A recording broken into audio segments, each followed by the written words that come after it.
You may have heard this quote before from famed management guru Peter Drucker. He said, "Culture eats strategy for breakfast."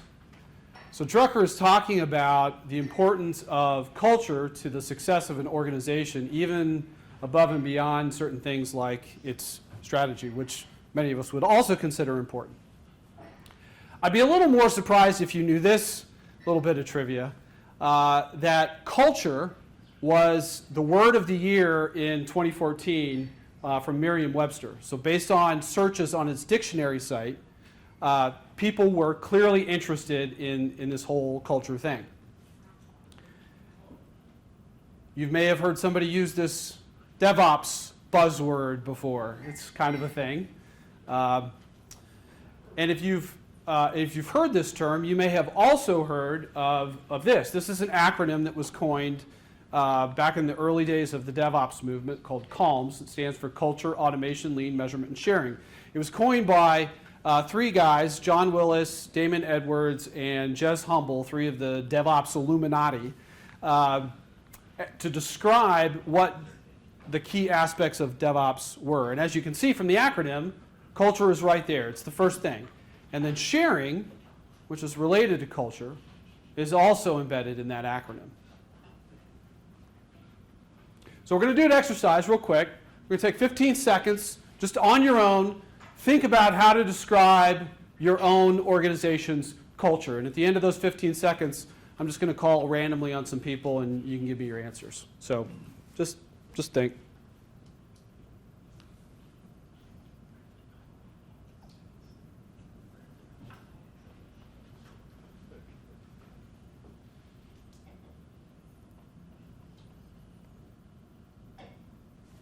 Okay, I'm just kidding. I'm not going to call on anybody to describe your culture, because that would be mean. And the reason for that is that most of the time when I ask people to describe their culture, they have this reaction. And the reaction is often one of stress and confusion.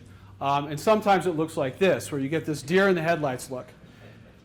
So did anybody have that reaction? You don't have to raise your hands, but the awkward chuckles is probably giving me a good indication that at least some of you had that sort of reaction to describing your organization's culture.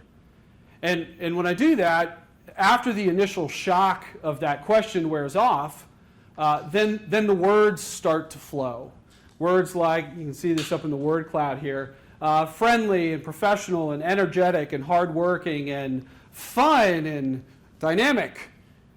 And while these words are descriptive about the vibe of what it's like to work at that particular organization, they're not terribly meaningful in terms of describing the impact of that culture or the contribution of that culture to the organization's performance.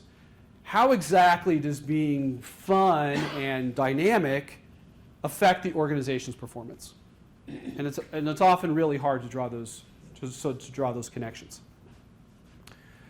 So we're left with this realization that, or at least I'm left with this realization, that culture is really hard to describe in any sort of meaningful way. And if it's hard to describe, then it's also going to be hard to measure. And if it's hard to measure, then it's also going to be hard to change, because if you can't measure it, you don't know if anything that you're doing is having any effect on the culture at all.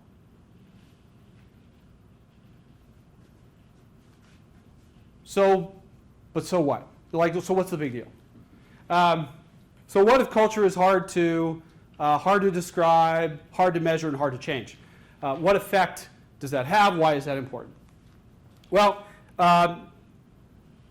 there's these the State of DevOps report. I don't know if anybody has read this. If you have, great. If you haven't, maybe bubble that up on your reading list and check it out. This has been a report that's come out over each year over the last 4 years, and it's a big report in the sense that it surveys thousands of organizations, large and small, different sectors, and based on those responses, based on the survey data, they have been able to segment high-performing organizations from non-high-performing organizations. And they've realized that high-performing organizations have exceptionally better results when it comes to IT and organizational performance. Results like 46 times more frequent deployments into production, 440 times faster lead times or cycle times, 96 times faster mean time to recover, and 5 times lower change failure rates. So those are all pretty remarkable performance metrics when it comes to IT and organizational performance. Like, who wouldn't want that? A couple of years ago, in that version, the 2015 version of the report, not only were those same statistics in there, but there was also a really interesting finding. They surveyed organizations on certain aspects of their culture. And what they found was that certain organizational characteristics and attributes actually predicted higher levels of IT and organizational performance. This is the model that they used. You can follow it from left to right in terms of predictive relationships. So if you look at those 3 boxes, the box on the right is organizational performance, and they measure that in terms of productivity, profitability, and market share. And then you walk that back, and you can see the culture box and also IT performance, both in terms of stability and throughput. Now you can follow that report to an academic paper that was written by 2 of the principals that were involved in that survey, Dr. Nicole Forsgren and Jez Humble. For anybody that knows, has ever read the book Continuous Delivery or The Lean Enterprise, Jez Humble wrote both of those. But this is the science behind the state of DevOps reports. And if you're into statistics like beta coefficients and partial least squareds and things like that, if you geek out on that sort of thing, knock yourself out on this paper. But what this paper does do is talk about the science and the statistics that actually drive the results that are in the state of DevOps reports. And this is where it is showing those connections between organizational culture and IT and organizational performance. There's also a conclusion in there that organizational performance, organizational culture also predicts lower levels of burnout. So we're going to put a pin in that one. We're going to come back to that a little bit later. So science is now telling us something that we probably already knew in our heart of hearts, that culture is a thing, and it is an important thing, and that it contributes to more successful organizations, and it also contributes to happier employees. So we probably already knew that. And I've tried to make the case so far that it is a thing, and that it is an important thing, and it contributes to the success. But we're still left with this question of, well, how do you describe culture? How do you measure culture? And how do you also change culture in a way that's meaningful and doesn't leave us using words like fun and dynamic all the time? How can we draw those connections? Do we have some tools? Do we have some vocabulary that we can use to help us do our jobs better on that front? So one tool that we have is based on the work of a guy named Dr. Ron Westrom. So Westrom is a sociologist who did not work in the IT field. And his area of research was about how organizations shared information and responded to failures, errors, and mistakes. And he came up with a topology to describe certain kinds of organizational cultures along those 2 lines.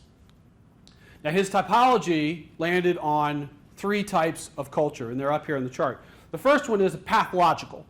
Second one is bureaucratic, and the third one is generative.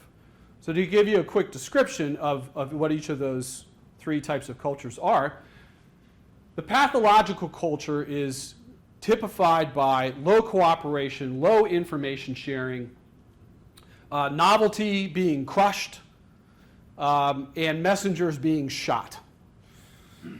The bureaucratic culture is an evolution from that. There's modest cooperation. Messengers are ignored or neglected. Novelty causes problems. And then the generative culture is typified by high collaboration and high information sharing, especially across organizational boundaries. Things that are new and novel are celebrated and then implemented, and messengers are trained to deliver bad news, not shut down.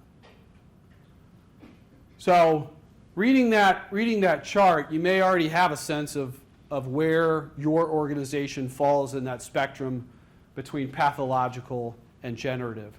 And for all of the Excellians in the room, I know what your answer needs to be. No, I'm kidding. That was totally pathological right there.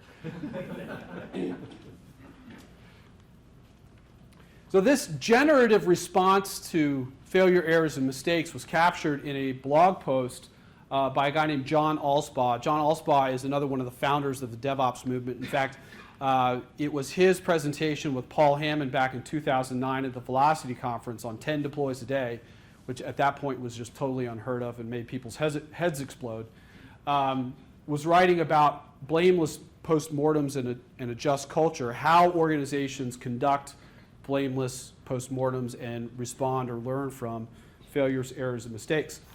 And he was doing this to a large degree to refute what a lot of the typical response to blamelessness is, which a lot of organizations interpret that whole blameless concept as simply a lack of accountability.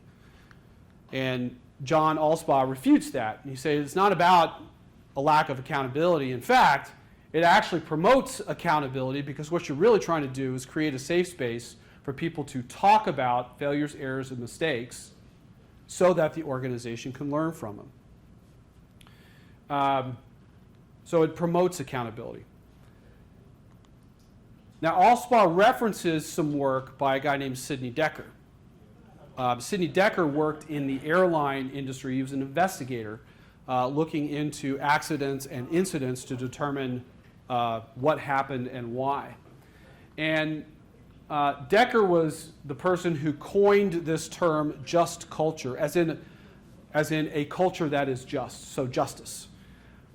And in the process of learning about accidents and incidents and discovering what had happened, Dekker makes two very countercultural recommendations. The first thing that he says is that technical errors or mistakes, failures, errors are not things to be punished. The people who make those quote-unquote errors are not to be punished. And instead, those errors, mistakes, and failures are to be used as learning opportunities for the organization.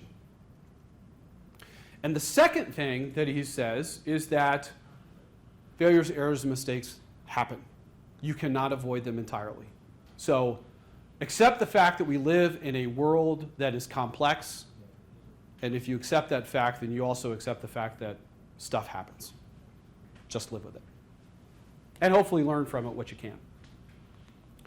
Now he paints a contrast to those two recommendations using a case study of an organization that did not respond that way.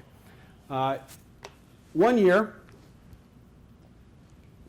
there was what's called a runway incursion incident. And the air traffic controllers that were involved in this runway incursion incident were being criminally prosecuted.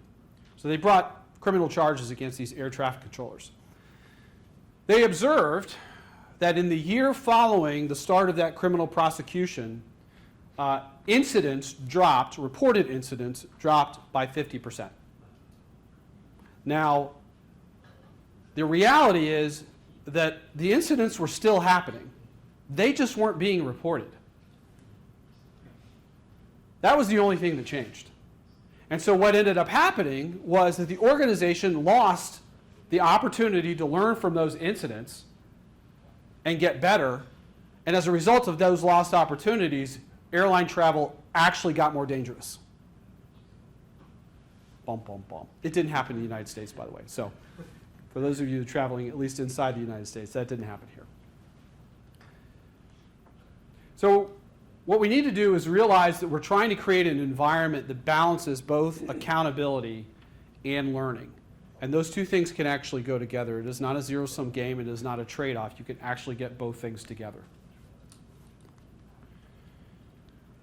And what we are trying to actually do in order to get that accountability and learning is make people feel safer to talk about errors, failures, and mistakes so that we can learn from them. And the concept for that is psychological safety. So psychological safety, you can get a gauge for where your team or where your organization is by answering this question. If I make a mistake on our team, it is not held against me. How strongly do you agree with that statement? How strongly do you disagree with that statement, or are you all somewhere in the middle? And based on that response, you'll get a sense for how safe an environment you all have. Now, to reinforce this concept of psychological safety and give you some examples of it, Google did a study a few years ago of several hundred teams within Google. There's a great website for it. I think I've got the link down there, but it's Google's Rework group. They have a whole ton of studies about how Google works and conclusions that they've made. In any case, in this study, they looked at the performance of several hundred teams within Google, and their conclusion was that psychological safety was, quote, far and away the most important dynamic that set successful teams apart from other teams.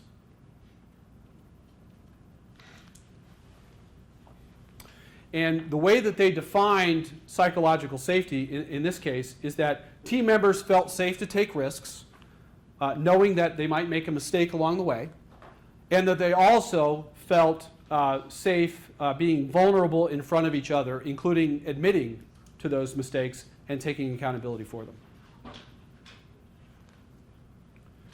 And that study, if you pull the thread on that one, you will find another paper by Amy Edmondson. So there's more science behind this Google study and this concept of psychological safety. So Amy Edmondson is a researcher, and she found that there is a connection between how safe a team feels and how much they engage in learning behaviors, and then the degree to which they engage in those learning behaviors, how it contributes to the team's performance. So in the case of the safety, the safer teams felt, the more they engaged in these learning behaviors, like seeking feedback and talking about or admitting and learning from mistakes. And then the more that they engaged in those behaviors, the higher the performance of the team.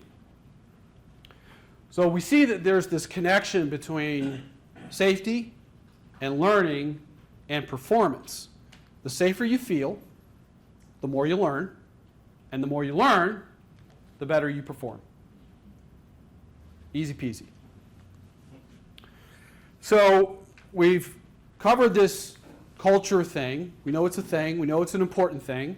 We now have some more tools, frameworks, vocabulary for how to describe culture, what to look at, terms that we should be looking at, questions that we can be asking. And at the end of all of that, we may realize that we don't exactly have the culture that we want to have. That we may not be as far along on that Western topology as we would like, or we don't have the level of psychological safety that we need to engage in those learning behaviors and improve our teams and our organization's performance. So if we're left with that conclusion, then now what? Like, what the heck do we do about that? So I'm going to give you a few tactics that you might consider using. So the first one is that we can assess our culture. So again, if we can describe it, we can measure it. If we can measure it, then we can do an assessment and figure out where we stack up on certain things. And so one example of this that I think is pretty cool, so Gene Kim, Jez Humble, and Nicole Forsgren, I think now a couple of years ago, started this new company Again, remember, they were the principals behind that State of DevOps report. They started a company that was based on the research that they did through the State of DevOps report. So they did something really cool. Warning, this is going to sound a little bit like a commercial. I'm not intending it to be that way, but I think they're doing something pretty interesting. So they packaged up the survey instrument that they used for the State of DevOps report, along with all of the data that they have collected. And they've packaged it in a way that companies and organizations can use that as a service to assess their own practices relative to a lot of these things that are important for high-performing organizations. So Capital One and Verizon, I know, have both used DORA at a very large scale and have done it with some pretty good results.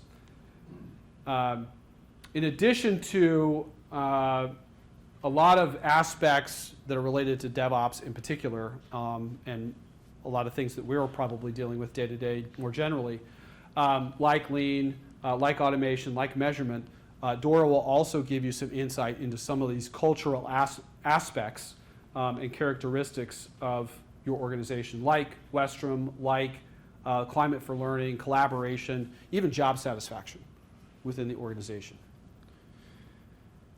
And the other thing that it will do, that I also think is pretty cool, is it will also give you how you stack up relative to industry benchmarks, both in terms of high-performing organizations and then just also the industry in general. Now, DORA also isn't free. It comes with a price tag. So if we're living on a budget or want to do something a little bit more homegrown, then another alternative is to go to that research paper from Jez and Nicole, and they list all of the questions that they use to run the State of DevOps report and identify which of those questions are related to culture. So these are 7 of them, or these are the 7 that they used to assess culture and get the responses. They're all based on a Likert scale, 1 to 7, strongly disagree to strongly agree. So we're going to run our own quick cultural assessment.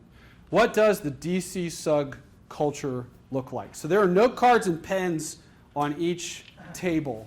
And this is all I'm looking for. I'm just looking for 7 numbers. 7 numbers. So for each of these questions, what is your response to that? From strongly disagree to strongly agree, there's the scale up there. I'm just going to look for eyes again to figure out when we start. Culture at DC SUG or our culture? Your culture at the places you work, the teams that you work on. Sorry, Okay. the amalgamation. Sorry, I wasn't clear about that. I was getting a little nervous. Yeah. No, I know what those are. No. Yeah. So just think about the teams and the organizations that you're working in. If you were filling out this survey for that organization or that team, what would your answers be? And I'll collect all those up. It's totally anonymous. You don't have to put your name on it. But and then I'll provide the results back through Brian just to see if we see anything interesting.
Okay.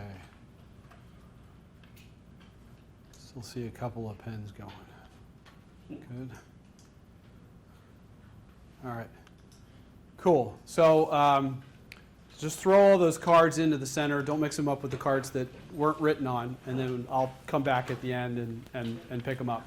And then, like I said, I'll push them all into a spreadsheet and then share it back out through Brian. All right, so in addition to assessing our culture, we can also use a tactic that's around education. We can educate people on what this whole culture thing is all about. This is an example of that, I hope. I hope you all are learning something. By the way, how are we doing? Are we learning stuff? I don't know. Okay, thumbs up. Okay, good. All right, we'll keep going. All right. So we can educate people on the effect that culture can have on individuals, teams, and organizations. And for all you 80s children, you should know this. Knowing is half the battle, right? Right? Come on, chuckle, chuckle, chuckle. All right. All right. So when we are trying to educate, one of the practices that I have found effective is to speak to both the head and to the heart. So when you're speaking to the head, you're using logic and numbers and studies and statistics and things like that. You're speaking to the logical side of the brain. When you're speaking to the heart, you're making it personal. You're trying to connect with the emotions. It's about the human element of culture and the impact that it can have.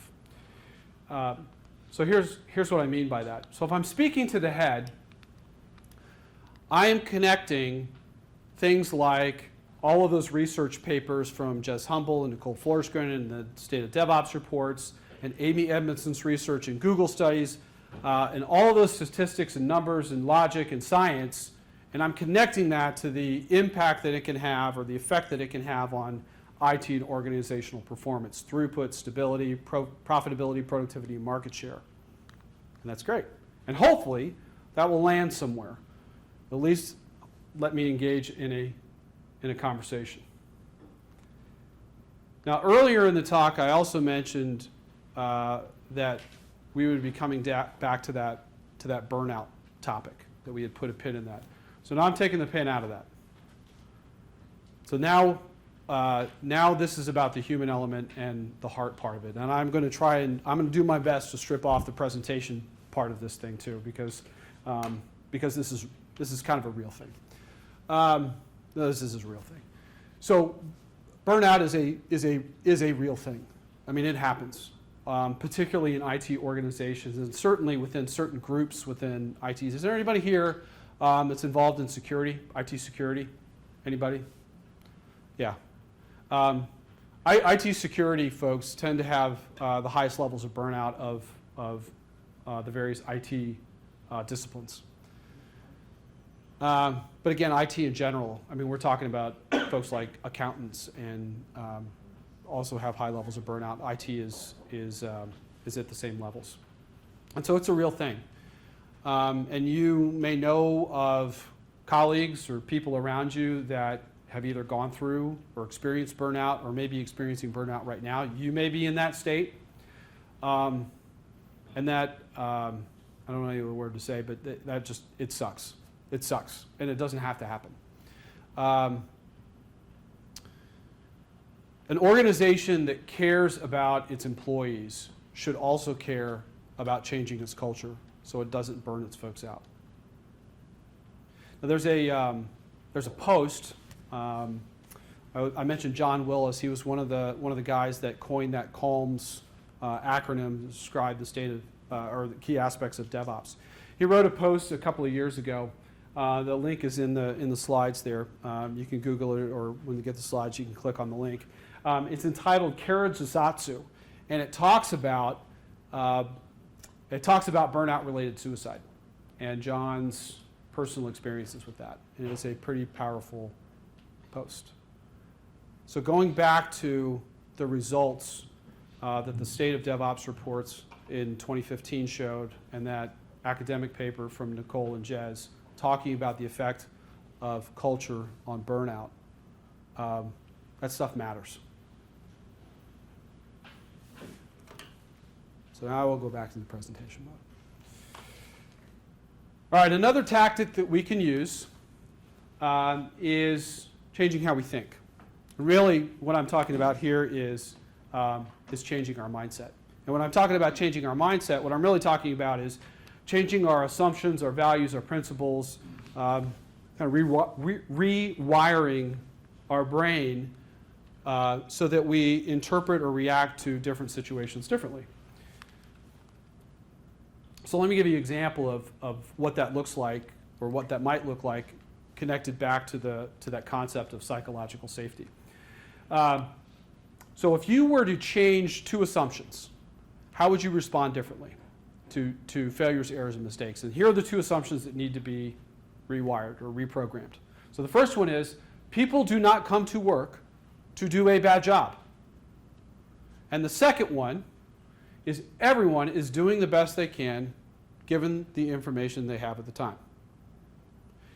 If your organization reprogrammed their culture to have those two assumptions kind of baked into how they responded to errors, mistakes, and failure, how would things be different?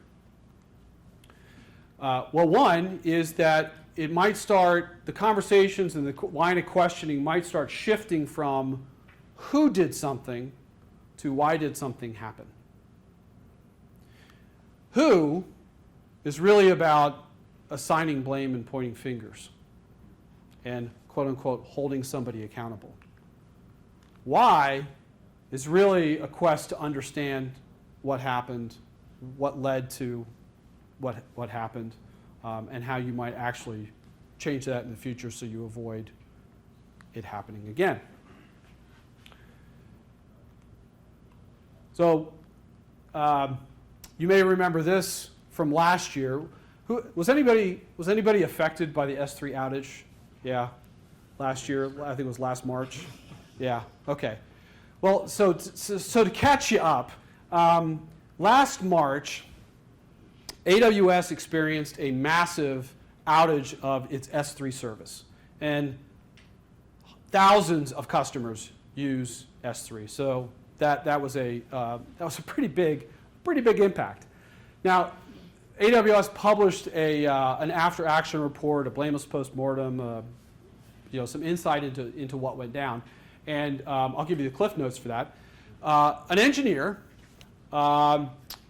made a typo on a command line. The engineer was intending to take down a few servers related to the S3 billing system, which was a non-critical system in terms of providing service out to AWS customers. Instead, that typo caused a large number of servers for core critical parts of the S3 system to come down, which then caused a cascading failure, and whoops, now you have an outage. And if you read the, it's an interesting read if you read the after action, the blameless postmortem, which I'll give you a little bit of insight to in just a second. But what would you think if you were in the organization with that engineer? Would your response be to blame the engineer for making the typo? Would that engineer be fired? Or would you start asking questions like, well, why did the system let the typo go through? Why weren't there checks and controls in that? And why did that simple typo cause a cascading system failure? And there are reasons for that, which I will give major props to AWS. If you read the report, it reads very blameless. It was really about when you talk about causes and what led to that failure. It was not a blaming of the engineer. It's a blaming of the lack of controls in the system that allowed the engineer to do what the engineer did, which is a very generative response going back to that Western topology. What was the response to a failure, error, or mistake? AWS learned from that.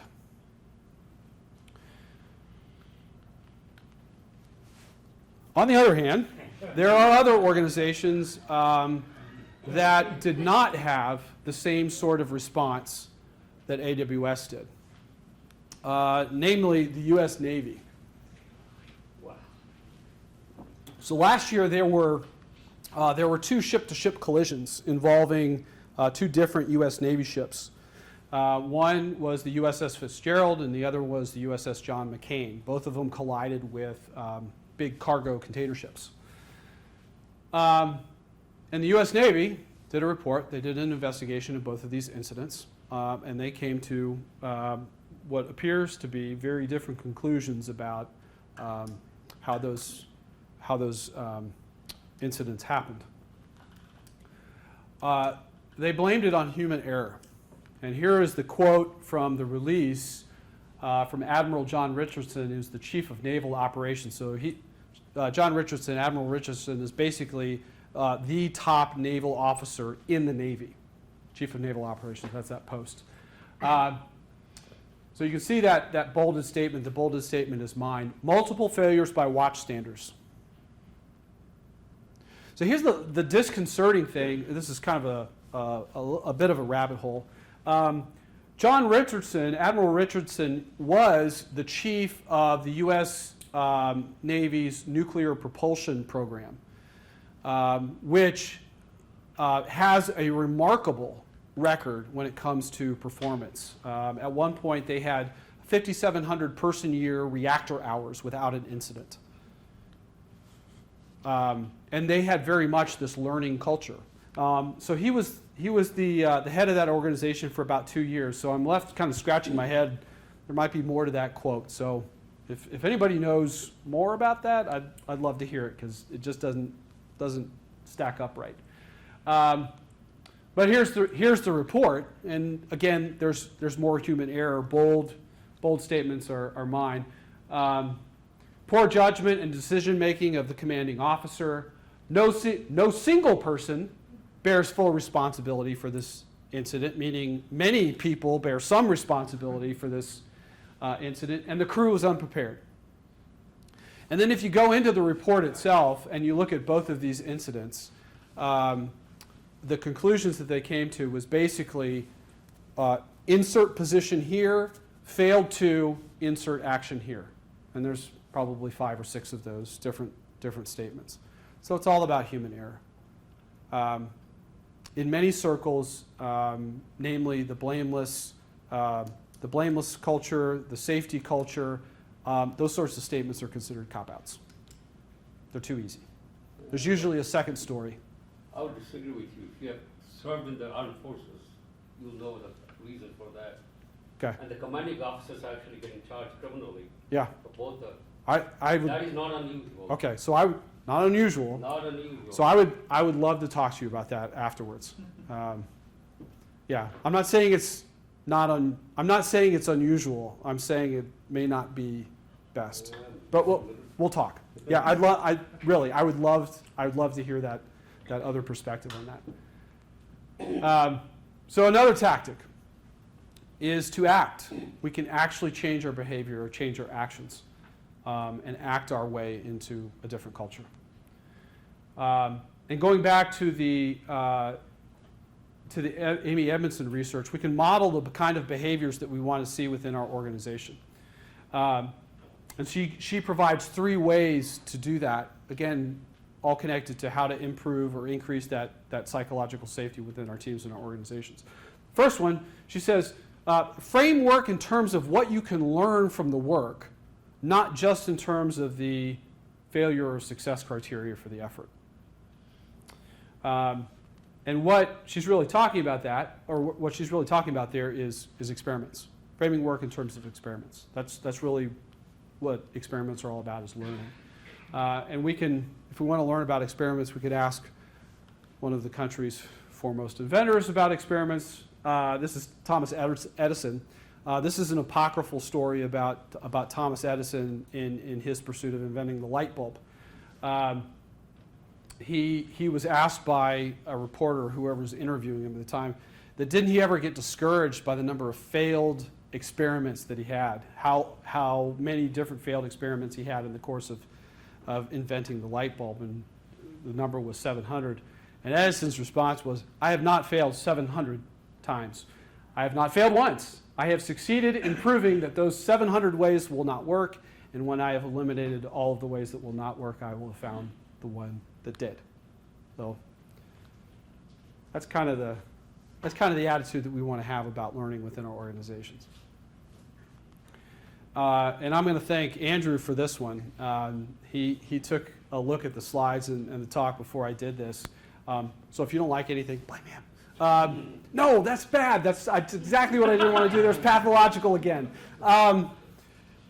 So he turned me on to this this construct from Jürgen Apollo, who I believe has talked here. Maybe it was like a year and a half ago or 2 years ago. Last summer. 2 summers ago. 2 summers ago, year and a half. Okay. So he's the Management 3.0, Managing for Happiness, I think was the term. So this is his construct, the celebration grid. And he uses these with teams and organizations to try and push people into that green middle to do more experimentation. Stay away from the stuff that's red. Go for the stuff that's green. It takes a little bit of time to process exactly what that celebration grid is trying to figure out. You've got mistakes on the left. You've got practices that are baked into the right. That diagonal line that cuts across splits the response of, or sort of the outcome of success and failure. So the pathological response to failure is in that red spot. That's the WTF moment, is blaming somebody for making a mistake. And you want to be in that green, and in fact, you want to be in that fat middle green part because that's where experimentation happens. And I think, Andrew, you're using this on one of our teams? Yeah. Cool stuff, man. Experiment away. Now, having done some experiments within Excella and within my own teams, and just as a backdrop to provide a little context, my unofficial title here is Chief Troublemaker. So, and business is good. So I have learned some things about experimentation and the experimentation approach that I would like to pass on to you. First of all, when you are engaging in an experiment or proposing an experiment, do get commitments from all the people who are involved in that experiment, who are going to be involved from start to finish. That's a good idea. Get commitments up front. Don't surprise anybody down the road or force people's hands. That's generally not a good thing. Don't use an ad hoc or an improvisational approach. Experiments are not optional work. We don't just abandon work in the middle of doing it. Experiments are designed to be structured. They're actual work intended to produce a business outcome, which is learning. So do use the scientific method. Do be rigorous about what you hope to learn from that experiment. Do be rigorous about your hypothesis and how you will know whether your hypothesis is valid or invalidated. And then also don't use experiments as a tool for evil, like I did. Come on, that's funny right there. I got a couple of likes on that one. Yeah, don't do this. Don't do what I did. And in fact, coming back to Edmondson's 3 suggestions, I just modeled number 2, which is acknowledging your own ability to make mistakes, your own fallibility. And then the last suggestion or recommendation that she has in terms of improving or increasing psychological safety is to model curiosity by asking lots of questions, seeking to understand. And so asking questions about other people's work and genuinely trying to get an understanding or an appreciation for what it is that they're doing and how they're doing it. Now, I fully admit and recognize that not every organization already has all this stuff baked in. And so realizing that if these behaviors are not already the norm within an organization or within your organization, then it's risky to model them. And if you do decide to pursue modeling these and trying to take some action to change the culture, then it's going to be risky and it's going to require some courage. And I'll also say that courage is one of those attributes for many of the great heroes. So something to think about here is that you can be a hero for your teams, your colleagues, the people that you work with within your organization, because you are willing to take the risk that they might not be able or might not be willing to take. So I don't know if you've ever thought about that. That was kind of a light bulb moment for me. That have you ever thought that you could be a hero for your teammates? So I'll let that percolate for the evening. All right, so now I'm talking to supervisors, leaders, anybody who has people accountability. If you have people accountability, can you raise your hand? Everybody? Okay. All right. So not that everybody else can tune out on this, but now I'm talking to bosses now. So so this is W. Edwards Deming. Deming was an engineer and a management consultant, among other things, in the last century. And he led the industrial reconstruction in post-World War II Japan. And he's the reason why a lot of us are probably driving Japanese cars today. Because the Japanese auto industry ate our lunch in the 60s, 70s, and 80s in particular. Well, Deming came out with a book in the early 80s. It's called Out of the Crisis. And it documented what he called his 14 points of management.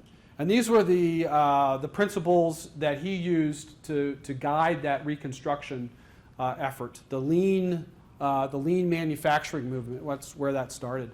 And these 14 points were the management principles that he used.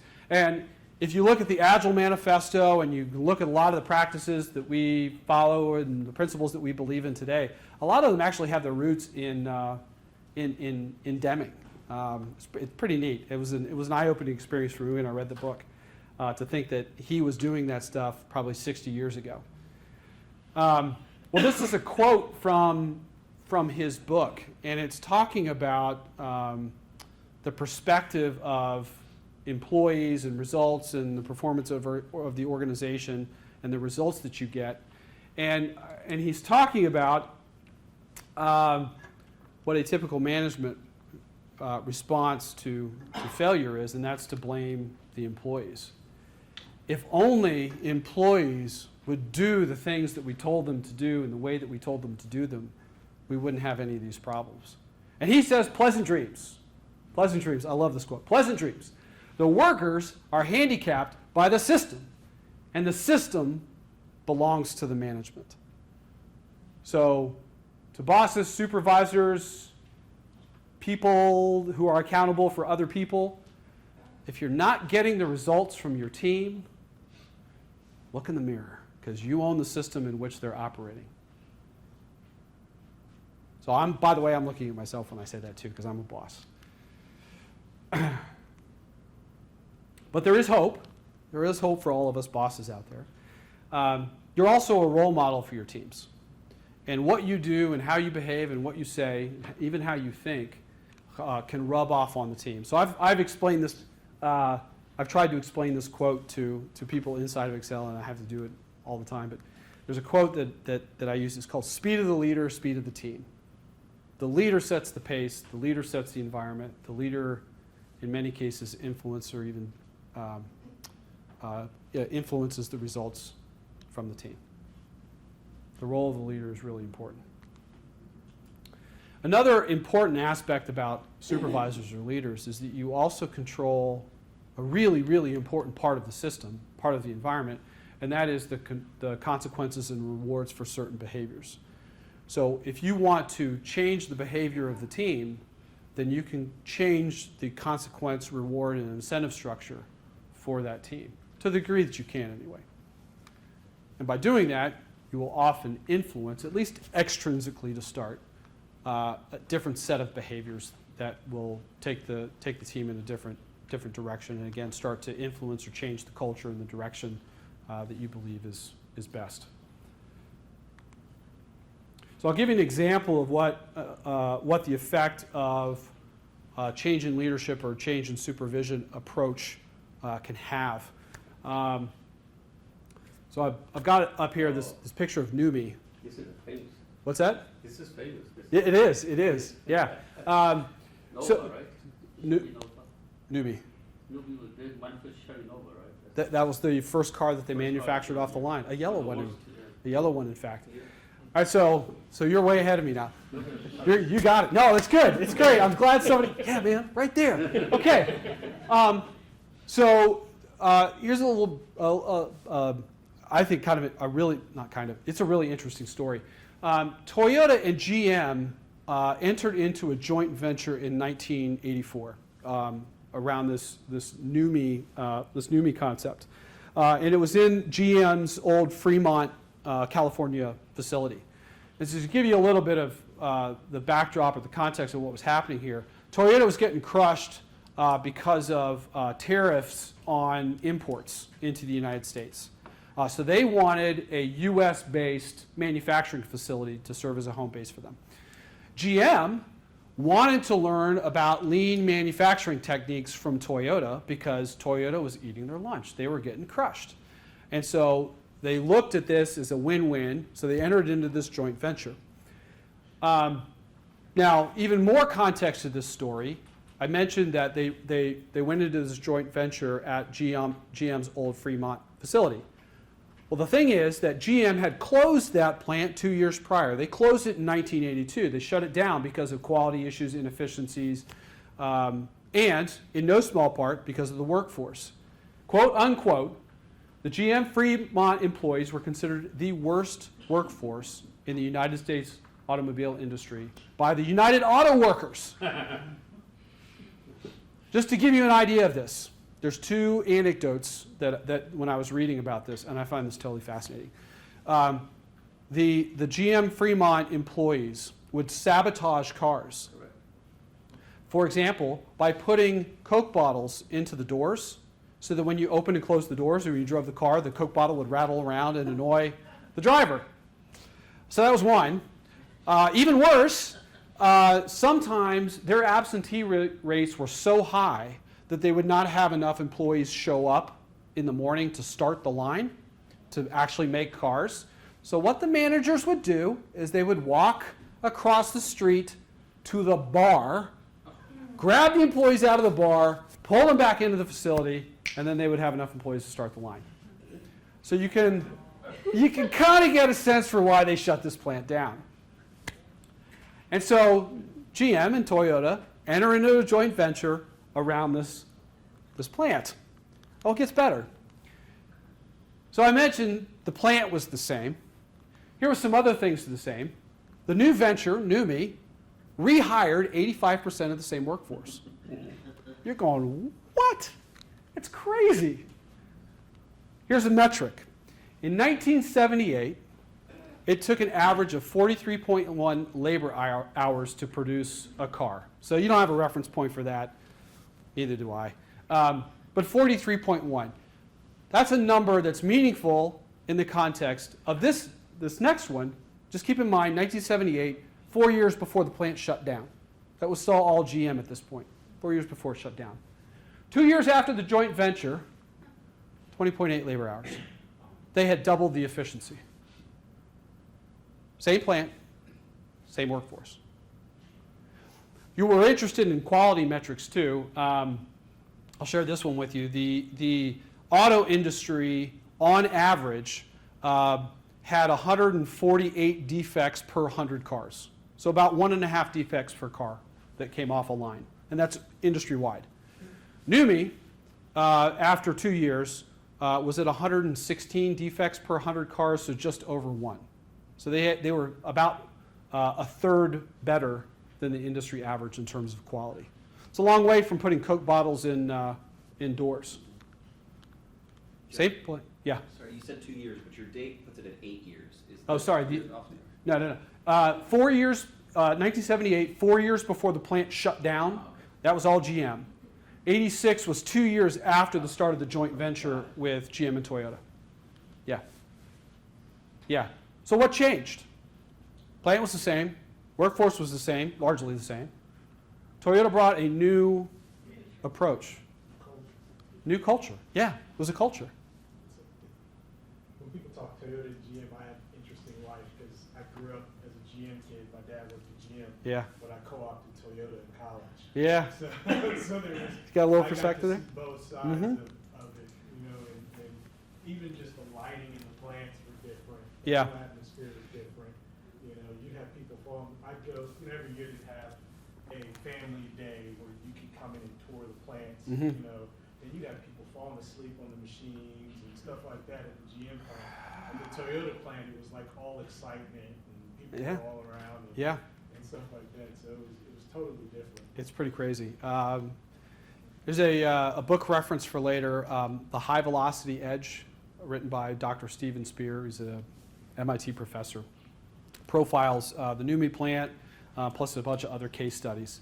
And basically the thrust of the book, thesis of the book is a lot of what I'm talking about tonight. The more you learn, the more you emphasize learning as a cultural value, the better your performance is going to be. He profiles the U.S. Navy nuclear propulsion program.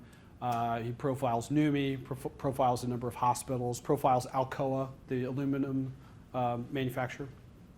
It's a good book.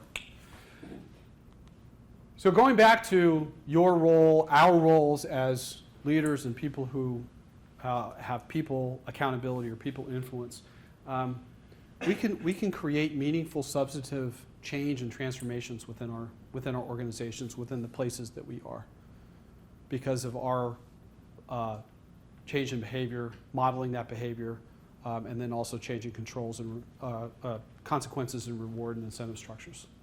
We hold a lot of power to be able to create change. So hopefully, I've given you a better sense of what this culture thing is all about. It reflects how we think and what we value. It shows up in how we act and what our behaviors are. And contrary to what many people think, mainly based on past experience, it is in fact changeable. It is changeable. And so, if we change our mindset, rewire our brains, and think differently, and we model some new behaviors, choose a different path, and act differently, then we can create some really spectacular, beautiful, meaningful changes within our organizations. We can improve our culture, and those changes will help our teams and our organizations perform better. I always get a chuckle on this one. Our teams and our organizations will perform better, and we and the people that we work with are going to feel better. We're going to be happier. And the reason that I wanted to do this talk, the reason that this is a thing for me, this whole culture thing, is that I've realized and I have seen the effects of culture on organizations and teams and individuals, both for better and for worse. And I wanted to create a little awareness on these things, because here's the thing. This is the DC Scrum user group. I've given this talk to DevOps communities and even internally to Excella. And not everybody has the deep experience that many of us have with Agile or Lean or DevOps or whatever it is that we do every day. Now, here's the thing. We do have a deep personal connection and experience with culture, because if you work with one other person, by virtue of that, you have a culture. You have a dynamic there. And you contribute to that dynamic. You contribute to that culture by what we all think and what we say and what we do. And then by virtue of the fact that we contribute to that culture, to that dynamic, through what we think, say, and do, then if we change what we think, say, and do, then we can change the culture from the inside out. And we can turn it into the kind of culture that we want for ourselves and for our teams. And that is going to have an effect on our organizations the performance of the organizations, the results that we get from our organizations, and it's going to also have an effect and an impact on our lives as individuals. So that's me. That's my contact information. The It's a Nice Life link is my blog. It has a lot of the resources. I'll probably end up posting the slides there too, plus sending it through Andrew and Brian. It has a lot of the resources, so all those academic studies, links to the State of DevOps reports, the research, it's all out there. I'm a geek on that stuff, and I want to make sure that I have reference to it too. So if you go there, you can find pretty much everything I talked about. Thank you very much.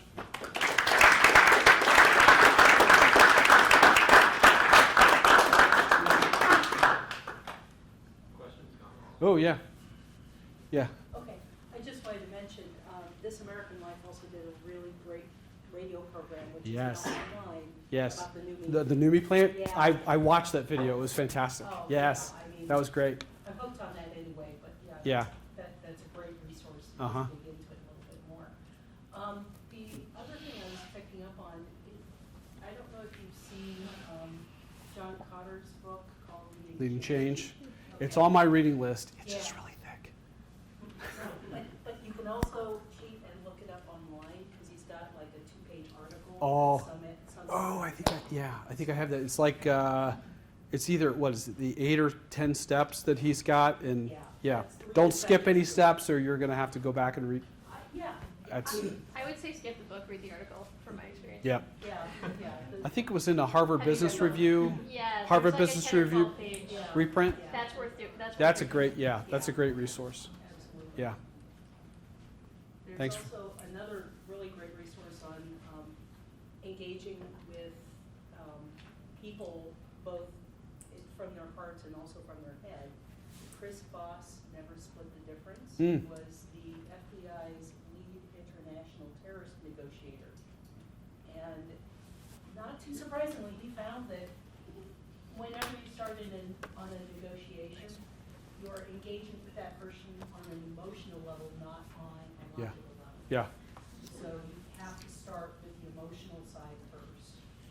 And so I was very glad to see that you were talking about both those things. Yep. That you can't just deal with a person logically, or a group of people for that matter. Yeah. Thank you. Yeah.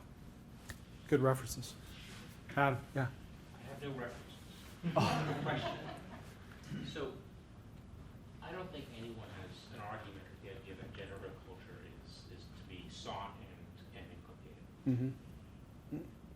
The problem I have, the cognitive problem, is I grew up reading books that talked about things like strategy and economics. Mm-hmm. And so I create this environment where, hey, Amazon, great example. Hey, I put the comma in the wrong place and just write S3 for the next X hours. Mm-hmm. Or the Navy case, or whatever. Now, I think your point earlier about, okay, why did that happen? Why did we allow that to happen? It's great, and that's the way we want things to be. But that possibly has the impact of eroding personal accountability. Mm-hmm. How do you balance Yeah. that? Yeah, that's an excellent point, and it would probably not surprise you to know that you are not the first person I've had that conversation with. So thanks for bringing it up.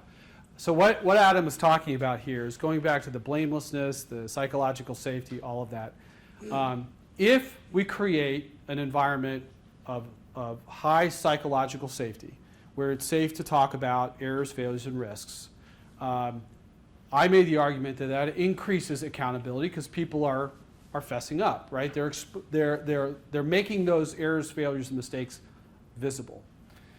But doesn't that erode personal accountability because there are no quote-unquote consequences for that? And the best answer that I can come up with is it depends on your frame of reference in terms of time and frequency. So, going back to the assumptions, nobody came into work doing a bad or wanting to do a bad job, and they're making the best decisions that they can, doing the best they can given the information they have at the time. The frame of reference in situations like that where I'm dealing with a failure, error, or mistake is this a one-time fluke kind of a thing from somebody generally who has a track record of good performance, contribution, impact, does their job well, they're capable and effective? Or is this the opposite of that? Is this another in a string of errors, failures, and mistakes from that person? And how I respond to those two situations is different. In one case, I'm really looking at the system and why did the system tell that person to do what they did that ended up causing the bad outcome that we wanted, and what might we do differently to the system to change that, learn from that, and then change it. And in the other case, maybe we've got somebody who's just not a fit, or not in the right seat on the bus, or not in the right role, or yeah. Because I've done all of these other things, and yet it still continues to happen. Those are two different situations. I would add to it that it also depends on the reaction of the person. Because if the person learns something from it, and you see, as you said, if there is good performance overall, and even if this person made second mistake, but after the first one, learned something, Yeah. and the second one is different in nature, Yeah. that's still okay. Yeah. If there is a learning, there is this good intention, maybe this person needs more training, maybe they don't have all the information. Yeah. But if the person dismisses like, oh, it's okay to make a mistake and I do nothing about it, that shows you the attitude. Thank Yeah. you for saying that, because I do have a reference. And the book is The Generals. And it is about how the philosophy of officer evaluations in the American military changed markedly from the Second World War to the current day. You could get relieved of division command as a 2-star in World War II, retire 22 years later as a 4-star. Because you just weren't the right guy at the right time in the right place, but it doesn't mean you're a bad guy. It means we need someone else and you need more training. Mm-hmm. Today, you have to walk on water for your entire career, or puff your gun. And the book is well written, and it's anyway, great book. Yeah. I think It it says adds, exactly what you just said. just real quick to Jeff's point, to what I've experienced, certainly when you get that that psychological safety built up,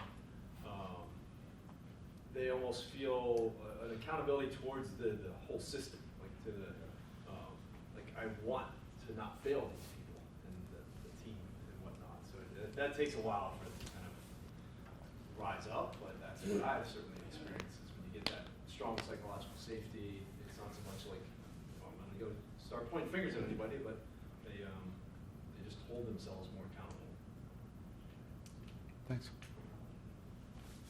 Just a little curious, if you took Excel as an example, so you're a services provider, and you try to run this organization by these principles, but the clients that you have don't. They're hiring you to deliver an application, a service, a product, whatever it is, but Yeah. not to come in and change the culture. How do you bridge that? How do you navigate that? Yeah. We hire, generally speaking, we hire very flexible, patient people, number one. And number two is, there is, actually there's probably a 2 and a 3. Number one, or number two, many times our clients are bringing us in both to get some work done and to instigate some change. Now, that desire may not be pervasive throughout the whole organization, which we're signing up for to help them with that. But generally speaking, there is a change agent somewhere on the inside that we can partner up with to help not only solve whatever the problem is that they need to get solved objectively, but also the second part of it, which is evolving what they do and how they do it. And oftentimes that's some cultural aspects. And then the last part that I'll say is every engagement has a fuse on it. If we beat our head against the wall enough times and we feel like we're not having an impact or not creating the kind of change that we need to see, I mentioned that our folks are really flexible and patient, but that flexibility and patience only goes so far. And so when we feel like we're not having an impact anymore on the client organization, we'll try to gracefully exit. And we'll have those conversations before it happens. It's not like we're just going to up and say, sorry, we're done. We're rolling all of our folks out. There will be a number of runs at that. And again, if we're not feeling like we're having the impact that we want to have, we'll go somewhere else.